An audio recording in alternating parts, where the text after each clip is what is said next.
네, 참 좋은 주요입니다. 우리 함께 마음을 모아서 서로 떨어져 있지만 영으로 함께 하면서 하나님께 예배드리고 또 하나님께서 주시는 마음들을 받아서 은혜와 자비가 풍성한 주일 오후 한인 예배가 되기를 원합니다. 우리 다 같이 사도신경으로 신앙 고백하심으로 예배를 시작하겠습니다.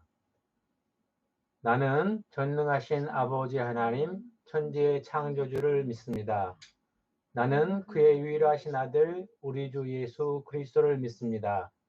그는 성령으로 잉태되어 동정녀 마리아에게서 나시고 본디오 빌라도에게 고난을 받아 십자가에 못 박혀 죽으시고 장사한 지 사흘 만에 죽은 자 가운데서 다시 살아나셨으며 하늘에 오르셔 전능하신 아버지 하나님 우편에 앉아 계시다가 거기로부터 살아있는 자와 죽은 자를 심판하러 오십니다. 나는 성령을 믿으며 거룩한 공교회와 성도의 교제와 죄를 용서받는 것과 몸의 부활과 영생을 믿습니다. 아멘. 오늘 함께 나눌 찬양, 우리 고백하의 믿음의 고백은 우리 김경미 집사님과 김선영 사모님이 추천해 줬는데요. 첫 번째 찬양은 매일 스치는 사람들이란 찬양입니다.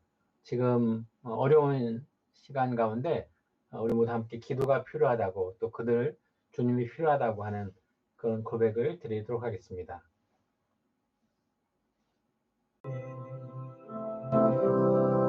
아멘. 주님의 사랑으로만 사랑할 수 있음을 고백했습니다. 우리 다음 찬양은 찬송가 217장, 우리 통합 찬송가 362장, 하나님이 말씀하시길이란 찬양인데요.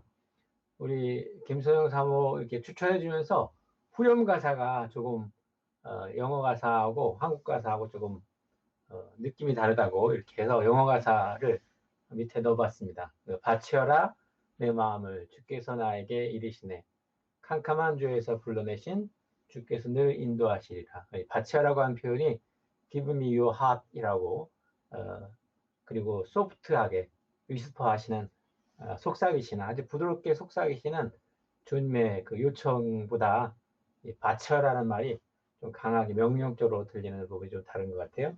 찬양하면서 주님의 마음을 받아서 우리의 사랑으로 하나님께 우리의 마음을 드리도록 하겠습니다.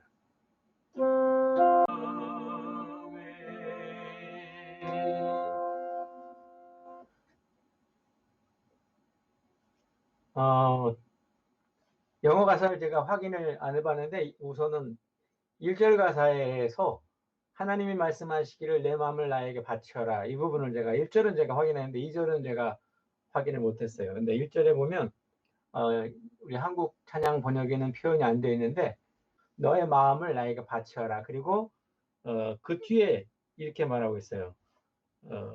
No gift so precious to him이라고 하나님께 드리는 가장 아름다운 것, 가장 좋은 것이 우리의 마음이라고 그 표현하면서 계속해서 소프트리하게 부드럽게 위스퍼한다고 속삭인다고 이렇게 말하고 있어요. 근데 2절 가사에 보니까 제 마음이 좀 어려운데 나중에 다음에라도 확인해서 알려드리도록 하겠습니다. 우리가 받는 구원이 다 바치고 죄에서 벗어나야지만 내가 어떻게 구원하지 않겠느냐라고 하는 그런 주님의 마음에 조금 제 마음에 조금 머물러 있어요. 다음에 한번 생각해 보기로 하겠습니다. 우리 예배를 위해서 김경미 집사님 기도해 주시겠습니다. 사랑의 하나님, 어제도 오늘도 영원히 우리를 지켜주시는 하나님, 갚을 길 없는 그 사랑과 은혜로 지금 이 순간 주님을 찬양하며 예배드릴 수 있게 하심을 감사드립니다. 우리를 세상의 빛으로 보내신 주님, 날마다 우리가 어둠을 밝히는 빛이 되게 하시고 그 빛으로 우리는 숨기어지고 오직 주님의 이름과 영광만이 드러나길 간절히 소원합니다. 세상은 아직도 코로나로 인해 어둡고 하나님을 알지 못하는 사람들의 마음은 불안과 공포로 또 어떤 이들은 사랑하는 사람들과의 죽음이라는 이별 앞에 슬퍼합니다. 우리들의 기도를 통해 회복시키시길 원하는 주님, 우리의 기도와 믿지 않는 이들을 향한 섬김의 손길이 어둠을 밝히리라 믿습니다. 우리의 두 손이 날마다 모아지게 하시고 무릎이 날마다 꿇어지게 하시며 두 눈의 눈물이 마르지 않게 해주세요. 사회적 거리두기로 서로의 거리가 멀어지고 있지만 그 시간만큼 하나님과의 거리가 더욱 가까워지는 소중한 시간을 보내게 해주세요. 주님의 음성을 듣습니다. 주님의 숨결을 느낍니다. 주님의 손길을 바라봅니다. 지금도 우리 안에서 역사하시고 계시는 하나님, 하루빨리 모든 나라가 회복되길 소원하오며 하나님의 임재 앞에 모든 이들이 믿음으로 주님을 바라보길 소원합니다. 우리의 몸과 마음 가진 것 모두 주님께 드리오니 주님 받아주시고 겸손히 주님의 말씀을 듣는 이 시간 우리의 마음의 문을 열어주셔서 말씀이 깊이 심겨지게 해주세요. 말씀 전하시는 손병헌 목사님에게 성령으로 더디켜 주셔서 귀한 말씀 선포되게 해주세요. 주님 사모합니다. 우리의 예배를 기뻐 받아주세요. 예수님의 이름으로 기도드렸습니다. 아멘. 우리 한 주간 동안 있었던 일들을 또 나누는 소중한 시간인데요. 계속해서 우리 단체 톡을 통해서 사는 이야기, 삶의 이야기들을 나눠주시기 바랍니다. 오늘 함께 나눌 하나님의 말씀은 열왕기하 14장 23절에서 27절 말씀입니다. 우리 아이들이 좀 이해를 쉽게 하기 위해서 세번역으로 올려놨는데 우리 함께 말씀을 봉독하도록 하겠습니다. 시작. 유다의 요아스 왕의 아들 아마샤 제15년에 이스라엘의 요아스 왕의 아들 여로보암이 왕이 되어 사마리아에서 41해 동안 다스렸다. 그는 주님께서 보시기에 악을 행하고 이스라엘로 죄를 짓게 한 느밧의 아들 여로보암의 죄에서 떠나지 아니하고 그것을 그대로 본받았다. 그러나 그는 이스라엘 국경을 하맛 어기로부터 아라바 바다까지 회복하였다. 이것은 주 이스라엘 하나님께서 그의 종인 가드헤멜 사람 아미떼의 아들 유나 예언자에게 말씀하신 그대로였다. 주님께서는 이스라엘의 고난이 너무 심하여 매인 사람이나 자유로운 사람이나 할 것 없이 한 사람도 남아있지 않아 이스라엘을 돕는 사람이라고는 아무도 없는 것을 보셨다. 주님께서는 이스라엘의 이름을 하늘 아래서 쥐어 없애겠다고 말씀하시지 않았기 때문에 여호아스의 아들 여로보암을 시켜서 그들을 구원하신 것이다. 아멘. 오늘 본문 말씀을 중심으로 해서 은혜와 자비 때문에라는 제목으로 이제 말씀을 나누기 원하는데요.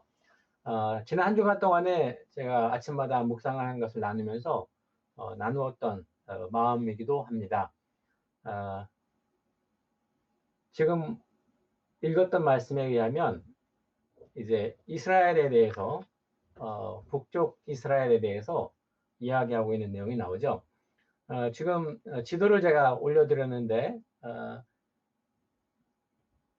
보이는 대로 이쪽 남쪽 유다와 북쪽 이스라엘이 두 나라로 나뉘어져 있죠. 처음에 이 이스라엘 나라를 가장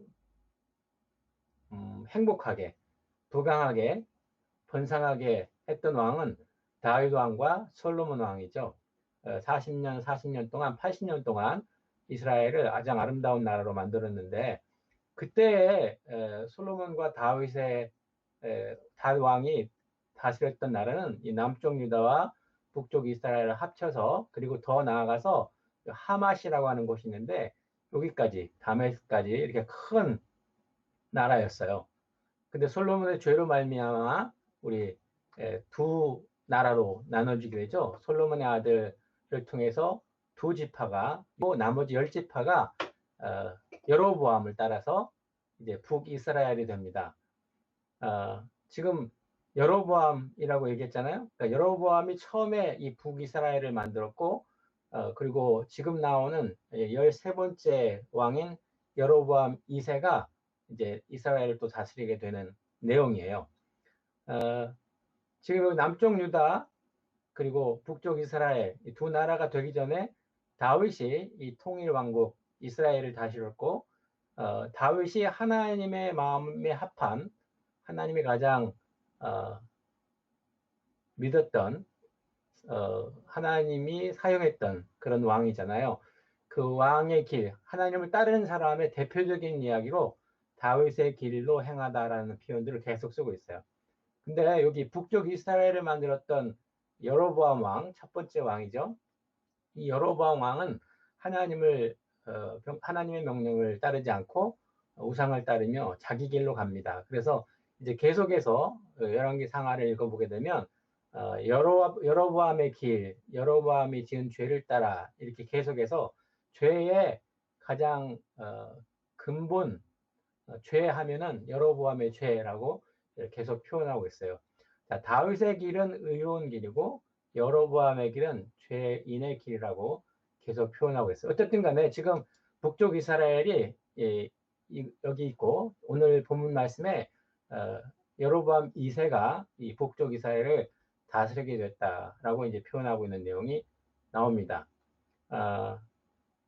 그런데 하나님께서 여로보암에게 좋은 것을 허락해 주셨어요. 이 땅이 확장하게 되는데 계속해서 이 옆에 있는 아람 왕국이 수도가 다마스커스인데 이 아람 왕국이 계속해서 이스라엘을 괴롭혀요. 괴롭히는데 이제 여로보암 2세 때에는 이 사람들 이 나라와 또 아시리아의 그런 여러 가지 정치적인 상황 때문에 확장하게 됩니다. 그래서 우리 성경 우리가 함께 읽었던 것처럼 요나의 예언대로 이 하맛 어기까지 이 확장이 돼요. 그래서 여로보암 2세가 늘린 영토가 얼만큼 되는지 이제 그림 지도에 나오는데 지금 여기가 하맛이죠. 하맛이고 여기 있는 표현대로 그래서 얼마큼 늘렸냐면 마치 솔로몬이 차지했던 영토만큼 충분히 확장을 했어요. 아주 큰 나라를 갖게 됐죠. 근데 이해하기 어려운 부분이 하나가 있어요. 이제 그 부분을 좀 나누기 원하는데 오늘 성경 말씀에 보면은 23절에 이렇게 말하고 있잖아요. 유다의 요아스 왕의 아들 아마사 제15년에 이스라엘의 요아스 왕의 아들 여로보암이 왕이 되어 사마리아에서 41해 동안 다스렸다. 그는 주님 보시기에 악을 행하고 이스라엘의 죄를 짓게 한 느밧의 아들 여로보암의 죄에서 떠나지 아니하고 그것을 그대로 본받았다. 이렇게 말하고 있어요. 지금 푸른 글씨로 파란색 글씨로 얘가 써놨는데 여로보암 2세는 죄에 대한 대가를 받아야 했습니다. 당연히 그렇죠. 지금 앞에 북이스라엘을 만들었던 여로보암의 죄를 따라서 여로보암의 길로 행했던 여로보암 2세는 당연히 그 하나님을 거역한 하나님을 배반한 하나님의 말씀을 따르지 않는 그에 대한 죄에 대한 대가를 받아야 했습니다. 또 한 가지는 여로보암 2세는 영토를 확장하는 그런 좋은 것을 받게 돼요. 그러나 여로보암 2세는 그런 것을 받을 자격이 없었습니다. 이것이 뭘까요? 받아야 되는데 받지 않고 받지 않아야 되는데 받게 되는 것을 우리는 은혜와 자비라고 말합니다. 은혜라는 것은 여기 써 있네요. 우리가 받지 않아야 되는데 은혜는 우리가 받지 않아야 되는데 받는 것 이게 은혜고 자비는 우리가 받아야 되는데 받지 않게 하시는 게 자비입니다. 집사람이 옆에 있다가 이제 답답한지 얘기를 해줬습니다. 어떻든 간에 은혜와 자비 지금 여로보암이 당연히 죄에 대해서 여로보암 1세 그 길로 그 죄를 따라갔기 때문에 그 죄에 대한 대가를 죄에 대한 벌을 받아야 되는데 여로보암 2세는 받지 않습니다. 물론 어느 정도의 기간이 흐른 다음에 그러한 것들에 대한 반응은 나오지만 지금 현재 저희들이 읽었던 본문 속에서는 이제 그 부분에 대해서 표현하시지 않고 있어요.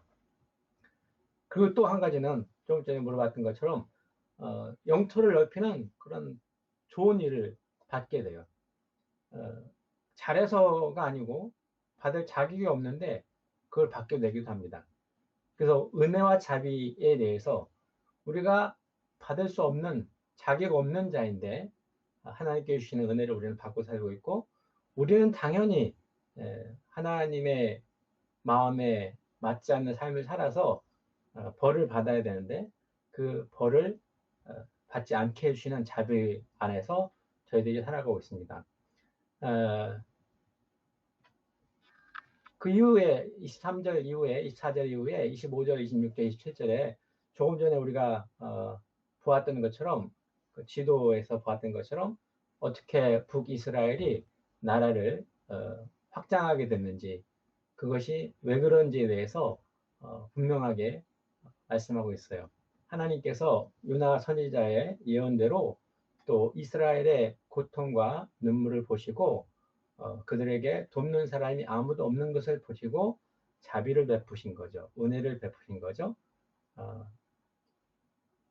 우리가 처음에 드렸던 찬양처럼 하나님이 우리들의 연약한 신음을 들으시고 하나님의 마음에 따라서 은혜와 자비를 베풀어 주셨습니다. 사실 우리 성도들은 믿음의 삶을 뭐 신실하게 잘 살아간다고 하는 사람들은 은혜에 대한 고백은 잘 하는 것 같아요. 은혜로 살았습니다. 은혜입니다. 그런데 자비에 대한 부분은 잘 못 고백하는 것 같아요. 어떤 의미냐면 조금 전에 은혜와 자비에 대한 정의를 말씀드린 것처럼 은혜라는 것은 내가 받을 수 없는데 받게 하시니까 오늘 하루도 우리가 살아갈 수 없는데 오늘 하루도 풍성하게 얻게 되고 또 지난 한 주간 동안도 하나님께서 돌보신 것들을 생각하면 은혜 아닌 것이 없습니다. 오늘 하루도 하나님의 은혜로 호흡하게 하셨습니다. 하고 고백을 해요. 그리고 제가 이렇게 우리가 열심히 살 수 있는 것도 다 은혜입니다. 라고 고백합니다. 그런데 우리가 놓치고 있는 한 부분이 있는데 그것은 자비입니다. 하나님의 은혜로 매일매일 한 주간 한 주간 또 한 달, 두 달, 1년, 2년을 사는데 사실 그 은혜 이면에 은혜 그 밑바탕에 하나님의 자비를 얼마만큼 더 많이 느끼고 고백하느냐에 따라서 그 은혜의 크기가 커지는 걸 알 수 있어요. 자비는 죄와 연관되어 있어요. 은혜는 우리가 살아지는 삶의 어떤 아름다운 부분일 수 있어요. 왜냐하면 좋은 것을 주시니까. 그리고 매 순간에 하나님의 아름다움을 노래할 수 있으니까. 근데 이 자비는 우리가 행하고 있는, 우리가 말하고 있는, 우리가 생각하고 있는 그러한 연약함들, 죄들에 대한 하나님의 자비, 하나님의 용서하심이 얼마만큼 큰지를 우리가 많이 고백하고 있지 않은 것 같아요. 그래서 사실은 믿음에 신실한 사람이라고 하는 사람들, 하나님을 잘 따르고 또 교회를 열심히 섬기고 있는 그런 사람들이 쉽게 고백하지 못하는 부분들이 하나님의 자비하심인 것 같아요. 악한 사람들이야 당연히 은혜와 자비를 모르죠. 오늘 본문에 있는 여로보암 2세처럼 하나님께서 은혜를 베푸시고 하나님께서 자비를 베풀었는데 불구하고 그것을 자기가 스스로 죄인 줄 모르기 때문에 자비를 모르고 또 자기가 부족한 걸 모르기 때문에 하나님이 베푼 은혜를 모르는 거잖아요. 근데 그럼에도 불구하고 사실 우리 그리스도인들도 하나님의 은혜와 자비에 대해서 더 깊이 느껴야 될 필요가 있는 것 같습니다. 제가 드린 질문이 하나가 있는데, 물론 많은 사람들이 이렇게 똑같이 질문을 하죠. 교회는 세상의 본이 되어야 한다. 그리스도인은 세상의 본이 되어야 한다. 저는 이렇게 물어요. 교회와 그리스도인이 세상의 본이 되어야 하나요? 라고 이렇게 물었습니다. 어떤 의미인지 좀 생각해 보겠어요. 왜냐하면 많은 사람들이 실망을 하고 교회를 떠나고 또 교회에 오지 않습니다. 위선자 목회자 또는 위선자 교인 때문이라기도 하기도 또 서로 싸우는 교인 때문에 교회를 나왔다고 하는 사람도 있고 또 사람들이 교인들이 그리스도인들이 말로만 사랑한다고 거짓말한다고 욕심 부린다고 뭐 여러 가지 이유를 대면서 교회를 안 나가고 또 하나님을 따르지 않고 예수를 믿지 않는 사람들 간혹 보게 됩니다. 자, 이렇게 이런 일들 때문에 지금 조금 전에 말한 것처럼 교회는 그리스도인들은 본이 되어야 된다. 세상에 본이 되어야 되고 믿음이 약한 사람들에게 본이 되어야 된다고 말하는 것 같아요. 근데 저는 좀 다르게 생각해 봤습니다. 사실 저는 목회자죠. 목사고 그리스도인입니다. 하나님을 사랑하고 주님을 따라가는 사람인데 저는 개인적으로 본이 될 만한 자격이 없고 그러한 능력이 없는 사람입니다. 제가 세상에 본이 될 수 있는 그래서 잘 열심히 정직하게 바르게 그리고 깨끗하게 희생하면서 살아야 된다고 왜냐하면 목사니까 왜냐하면 그리스도인이니까 이렇게 말하면 저는 정직하게 저는 그렇게 못 살고 있습니다 라고 말할 수밖에 없어요. 타운에서 전도를 하면서 만나는 사람들 중에서 교회를 다니다가 안 나가는 사람들이 이런 얘기를 자주 하더라고요. 성공회 교인이었는데 교회에 있는 신부님이 설교는 그렇게 똑바로 하는데 삶이 아니다고 하는 그리고 회의할 때 서로 이기적인 그런 삶을 보면서 힘들었다고 하는 그 분명히 거짓을 행했는데도 불구하고 정직하게 고백하지 않는다고 하는 여러 가지 이야기들을 하면서 교회를 나가지 않는 이유를 얘기합니다. 그래서 저는 그렇게 고백했어요. 미안합니다. 저도 교회 목사인데 사실 제가 대신할 수만 있다면 제가 잘못했습니다. 우리가 잘못했습니다. 온전하지 못한 모습으로 걷고 있고 죄인이기 때문에 그렇습니다. 용서해 주십시오. 했더니 그분이 미안해하면서 나에게 들어야 될 사과가 아니었는데 듣게 되니까 그렇게 좀 당황해하는 그런 모습도 봤어요. 그리고 이렇게 말했습니다. 그런데 그럼에도 불구하고 하나님께서는 예수님을 통해서 목사든 신부든 어떤 믿음이 있는 성도든 믿음이 없는 성도든 회개하고 십자가로 나아가게 하면 용서해 준다고 하는 그런 마음을 나눴고요.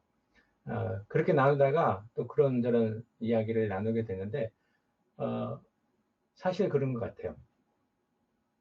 하나님을 사랑하고 그 뜻을 따라서 살아가는 사람들이 우리의 열심으로 우리의 의로 세상에 빛과 소금의 역할을 감당할 수 있지 않다고 생각해요. 정직하게 고백하고 사는 그런 삶이 중요하다고 생각합니다.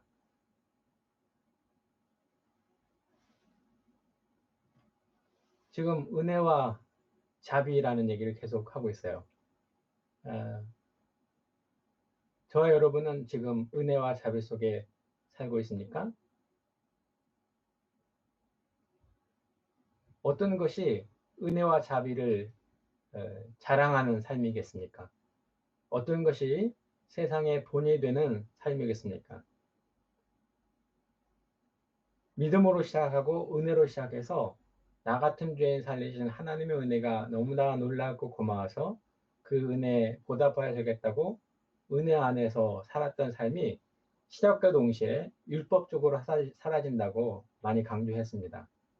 내 의로 내 삶의 어떠한 능력으로 무언가를 해나가고 의로워지고 선해지고 착해지고 변화돼야 되고 마음에는 여러 가지 어, 죄를 좋아하는 삶에 어그러진 길로 가고 싶어하는 그런 것이 있는데도 불구하고 목사니까 그리스도인이니까 참아야 되고 분명히 화가 나는데 참아야 되고 욕심이 나는데 참아야 되고 어떠한 좋지 않은 일들 감정들이 일어나고 생기는데 그 일에 대해서 참아서 빛의 역할을 해야 된다 소금의 역할을 해야 된다고 말한다면 거기에는 바로 우리의 의, 우리의 열심, 우리의 노력이 들어가 있는 것입니다. 은혜와 자비로 사라지는 삶이 아니라 어떠한 우리의 결심과 우리의 의지로 참아내는 거죠. 근데 이것은 우리가 생각하는 세상 사람들이 생각하는 또 혹 오해하면서 교회는 그리스도인들은 세상에 본이 되어야 된다고 하는 말을 잘못 적용한 것 같아요. 간혹 저는 목회자 자녀들의 얘기를 듣습니다. 물론 저에게도 세 자녀가 있지만 아이들이 좀 힘들어하는 것 같아요. 왜냐하면 목사 딸이니까, 목사 아들이니까 어떻게 해야 된다. 우리는 하나님의 자녀니까 이렇게 해야 된다. 속에서는 화가 나고 속에서는 정당하지 못한 일들에 대해서 좀 고치고 싶고 또 혹 가다가는 잘못된 길로 갈 때 그 잘못된 길로 가는 것들에 대해서 좀 정직하게 드러내고 싶은데도 불구하고 목사니까 교회 믿는 교회 다니는 성도니까 목사 딸이니까 목사 아들이니까 그렇게 해서 삶이 자유롭지 못하다고 하면 그것은 진정한 본이라고 말할 수 없는 것 같아요. 그럼 어떤 게 진정한 본인가에 대해서 오늘 여로보암 2세 이전에 그 다윗을 통해서 하나님께서 보여주신 일들을 좀 이야기하고 싶습니다. 열왕기상 15장 5절에 보면 하나님께서 다윗을 마지막에 인정하시면서 이런 사람이라고 고백하는 그런 말씀이 나오잖아요. 다윗은 주님께서 보시기에 올바르게 살았고 햇사람 우리아의 사건 말고는 그 생애 동안에 주님의 명령을 어긴 일이 없었다. 우리아의 사건 말고는 그 평생의 일생 동안 하나님의 명령을 어긴 일이 없었다고 정의합니다. 사도행전 13장 22절에는 이렇게 말씀하시네요. 사울왕을 폐하시고 다윗을 왕으로 세우시고 증언하여 이르시되 내가 이새의 아들 다윗을 만나니 내 마음에 맞는 사람이라 내 뜻을 다 이루리라 하시더라. 다윗을 향하여서 하나님은 내 마음에 맞는 사람이라고 말합니다. After my heart이라고 말하죠. 사무엘상 13장 14절에 지금은 왕의 나라가 길지 못할 것이다. 여호와께서 왕에게 명령하신 바를 왕이 지키지 아니하시므로 여호와께서 그의 마음에 맞는 사람을 구하여 여호와께서 그를 그의 백성의 지도자로 삼으셨느니라 하고 사무엘상 13장 14절의 말씀을 근거로 사도행전 13장 22절 말씀을 하게 되는데 거기 보면 내 마음에 맞는 사람이다. 우리아의 사건 말고는 일평생 하나님의 명령을 어긴 일이 없었다. 근데 우리는 이제 질문해 볼 수 있잖아요. 정말 다윗이 그런 완벽한 사람이었을까? 한 번 실수 외에 하나님의 마음에 딱 맞는 사람이었을까라고 물으면 대답은 아니라고 말할 수 있습니다. 왜냐하면 다윗이 저지른 여러 가지 실수도 있고 그가 갖고 있는 마음의 두려움 그리고 분 그리고 삶 가운데 일어나는 여러 가지 연약함들이 보이기 때문에 그렇죠. 물론 하나님께서 그 마음을 격동하셔서 인고조사를 하게 하셨지만 그 일도 그렇고 사실 또 우리가 생각해 보면 자녀 교육도 생각할 수 있잖아요. 왕자 아들 압살롬 사랑하는 아들이 반란을 일으켜서 아버지를 죽이려고 하는 그러한 일들을 보기도 하고 또 두려움 가운데 미친 척하면서 미친 사람 행세를 하기도 하고 여러 가지로 다윗 자신도 우리가 보는 눈에는 이것 말고 우리아의 사건 말고는 완전했다고 평가하시는 하나님의 말씀이 좀 의아할 수 있어요. 만약에 우리가 물었던 물음처럼 다윗은 정말 세상 가운데 본이 되는 사람이었습니까? 라고 물으면 우리는 아니요라고 말할 수 있습니다. 왜냐하면 완벽하지 않으니까. 우리는 다 세상 가운데 그리스도인으로서 본이 되는 삶을 살고 있습니까? 라고 말하면 아니요 라고 말할 수 있습니다. 그런데 그 반대편을 생각하면 예 라고 말합니다. 열왕기상 3장 6절에 솔로몬 아들이 아버지에 대해서 평가하는 내용이 납니다. 이렇게 말해요. 솔로몬이 이르되 주의 종 내 아버지 다윗이 성실과 공의와 정직한 마음으로 주와 함께 주 앞에서 행함으로. 아버지 다윗이 이렇게 행했다고 아들 솔로몬이 인정하고 선포하고 있는 이야기입니다.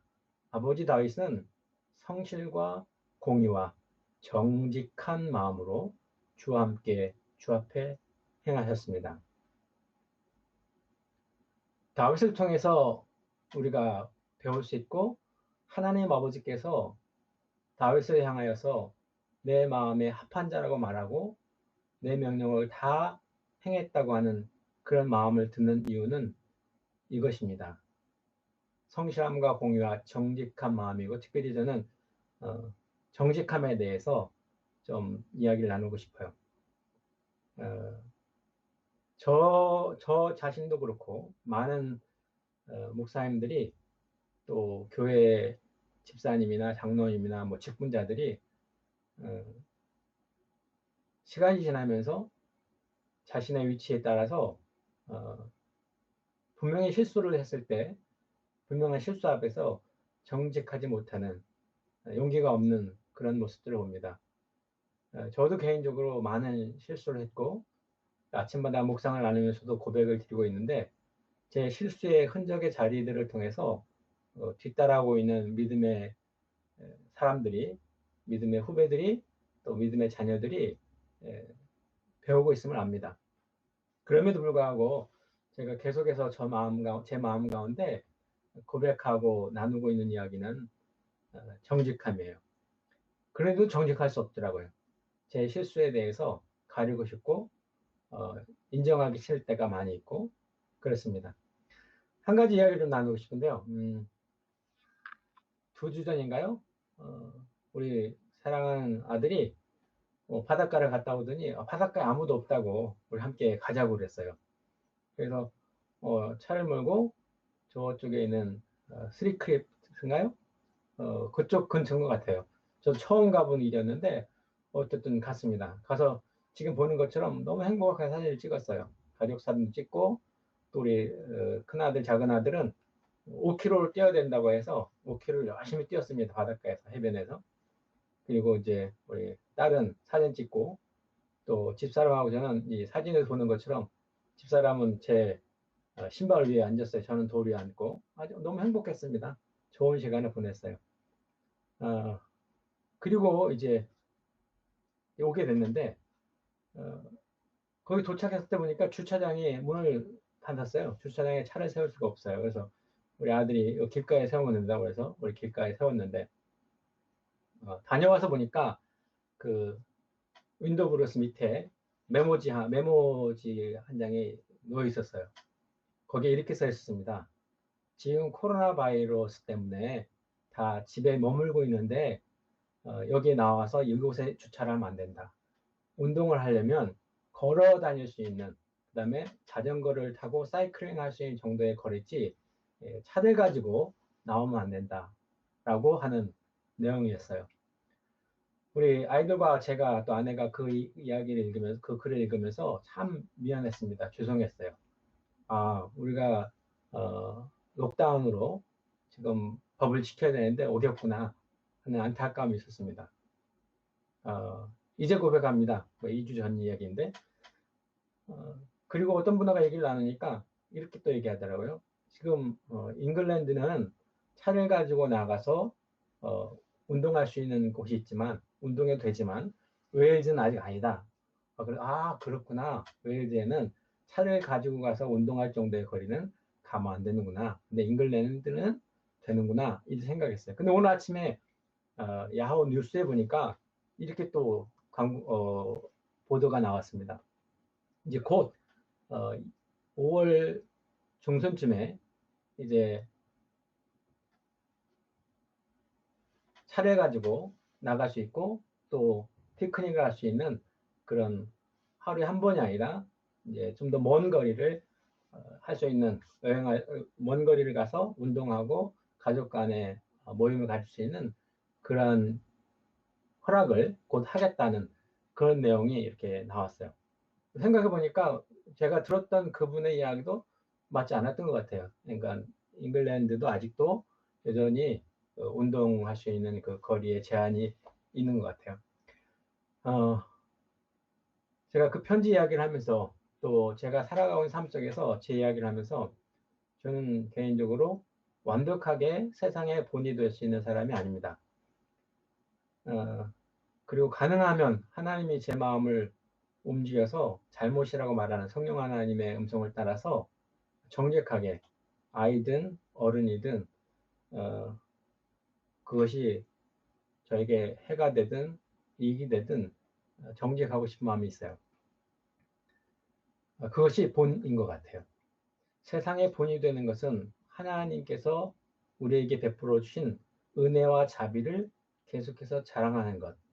하나님이 내게 베푼 의와 하나님이 내게 베푼 용서를 계속해서 자랑하는 것이 본인데, 특별히 지금 이 시대에 많은 그리스도인들 또 우리 목회자들에게 필요한, 저에게 가장 필요한 것은 자비에 대한 반응인 것 같습니다. 하루도 하나님의 자비 없이는 살아갈 수 없는, 바로 하나님의 진노 앞에 있는, 제가 말하고 제가 생각하고 제가 행동하는 일들을 그대로 하나님께서 그에 대한 대가를 지불하신다면 저는 감히 지금 이 시간에 이곳에 있을 수 없는 그런 사람입니다. 그럼에도 불구하고 제가 잘못했을 때, 잘못 생각했을 때, 잘못 말했을 때마다 즉각적으로 성령 하나님께서 말씀을 통해서 또 기도를 통해서 또 환경을 통해서 저 연약함을 보게 하시고 그때마다 무릎을 꿇고 다시 보혈로 나아갑니다. 보좌 앞으로 나가서 보혈을 뒤집어 쓰죠. 고백하죠. 자백하고 다시 의를 입습니다. 하나님께서 이제 지금 어려운 시기 가운데 아까 기도할 때 집사님 기도처럼 사람들과의 거리는 멀어지만 세상과의 거리는 멀어졌지만 하나님과 더 가까워진 시간 속에서 더 깊이 하나님이 주신 자비를 우리가 깨닫고 알 수 있는 것 같아요. 사랑하는 성도 여러분, 오늘 하루도 하나님의 자비 때문에 살고 있습니까? 은혜, 예, 은혜입니다. 라는 표현 좋습니다. 근데 특별히 이 오후에 저에게 또 사랑하는 가족들에게 자비에 대해서 더 강조하고 싶은 얘기가 있어요. 은혜로 하나님께 주신 하루를 맞습니다. 자비로 하나님께서 우리들의 연약함을 용서하신 것을 선포합니다. 십자가의 보혈이 오늘 저와 여러분을 호흡하게 하셨고 저와 여러분에게 하나님의 영광을 나타나게 하셨습니다.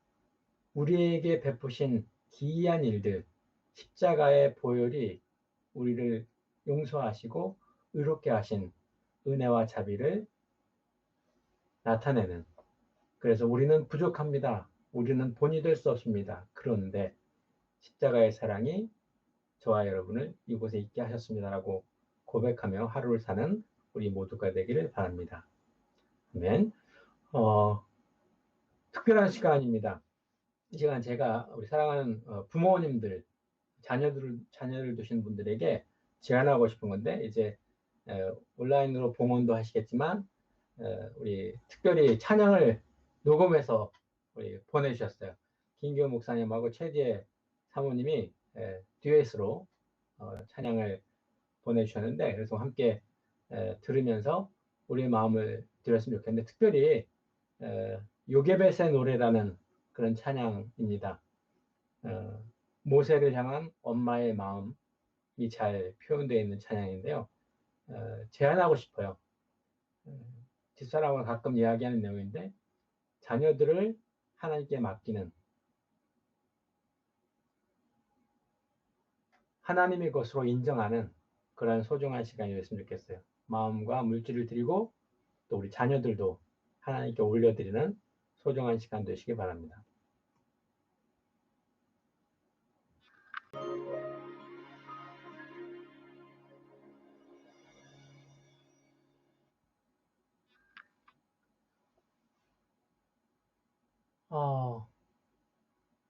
한국에서 제가 알았던 찬양이기도 한데요. 우리 어떤 집사님이 이 찬양을 듣고 은혜를 많이 받았다고 소개를 해줘서 많이 생각했던 엄마의 마음이 또 아빠의 마음이 잘 표현된 그런 가사인 것 같아요.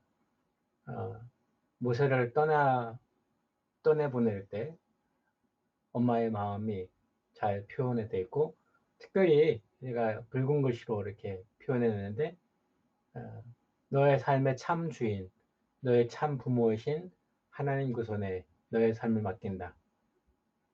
너의 삶의 참 주인, 너를 이끄시는 주, 하나님 그 손에 너의 삶을 맡긴다, 드린다. 그가 널 구원하시리, 그가 널 이끄시리라, 그가 널 사용하시리라, 그가 너를 인도하시리라. 우리 사랑하는 자녀들, 믿음이 잘 전달되기를 저희들이 바라고 있죠. 믿음의 유산을 물려주길 원하고 있습니다. 근데 그것조차도 우리의 힘이나 우리의 능력으로 되지 않고 하나님의 주권 가운데 있으면 합니다. 다시 우리 마음을 모아서 하나님 아버지께 그분의 자녀들을 잠시 저희들에게 맡겨주셨는데 정말로 올려드리고 기도로 믿음으로 특별히 정직함으로 본을 보여나가서 뒤따라오는 아이들이 엄마 아빠의 믿음의 발자취를 보면서 솔로몬처럼 다윗을 향하여서 우리 엄마는 우리 아빠는 이라고 표현하면서 정직하게 공의로 성실함으로 살아셨다고 하는 그러한 고백, 그러한 일들이 있으면 좋겠습니다. 그 일은 우리가 완벽해서가 아니라 우리의 부족함을 그대로 고백하고 보여주고 그런 우리를 사용하시는 하나님을 자랑하는 것이라고 생각합니다. 이제 5월 더 아름다운 한 달, 계속해서 하나님 주신 은혜만이 아니라 하나님의 허락한 자비를 자랑해서 우리는 부족하지만 부족한 우리를 하나님의 자비로 용서하시고 하나님의 은혜로 구원하신 사실에 대해서 자랑하면서 본이 되는 저와 여러분이 되기를 축원합니다. 우리 함께 기도하겠습니다. 하나님 아버지 감사합니다. 부족한 우리들을 하나님의 자녀 삼아 주시고 부족한 우리들에게 부모의 일을 맡기셔서 자녀들을 양육하게 하시고 기웃뚱거리면서 걷지만 실수를 하며 부족함 여러 가지들을 보이지만 그럴 때마다 정직하게 고백할 용기를 주시고 아이들이 바라보는 부모, 아이들이 바라보는 어른, 아이들이 바라보는 목사